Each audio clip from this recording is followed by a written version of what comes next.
UP विधानसभा चुनाव में bulldozer बाबा के दम पर बीजेपी ने सत्ता में वापसी कर ली। चुनाव के दौरान योगी आदित्यनाथ का बुलडोजर जमकर गरजा, जिसका चुनाव पर गहरा प्रभाव देखने को मिला। चुनाव खत्म होने के साथ ही योगी आदित्यनाथ की छवि बुलडोजर बाबा की बन गई। अब यूपी की तर्ज पर बुलडोजर गुजरात चुनाव में भी गरजेगा। गुजरात चुनाव में बुलडोजर बाबा नहीं, बुलडोजर दादा का दम दिखाई देगा। वहीं इससे पहले गुजरात के समुद्री जिलों में सीएम भूपेंद्र पटेल की कार्रवाई पर पीएम मोदी भी पीठ ठोक चुके हैं।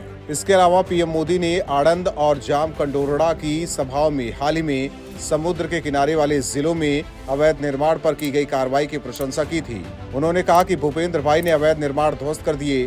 पीएम ने गुजरात सरकार के उद्योग नीति की प्रशंसा की, लेकिन फोकस अवैध निर्माण पर चले बुलडोजर पर रखा।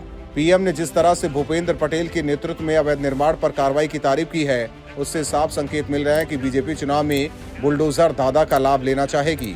वहीं आने वाले दिनों में मुख्यमंत्री भूपेंद्र पटेल के नेतृत्व में जिस तरह से बुलडोजर चल रहा है, वो कहीं न कहीं उनकी बुलडोजर दादा की इमेज गढ़ रहा है और यूपी की तर्ज पर गुजरात में भी बीजेपी बुलडोजर को चुनाव में हथियार बना सकती है।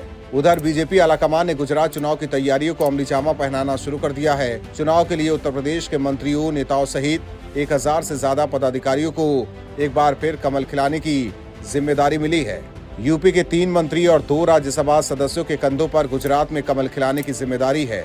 इसके साथ ही सैकड़ों पदाधिकारियों की ड्यूटी भी गुजरात चुनाव में लगी है।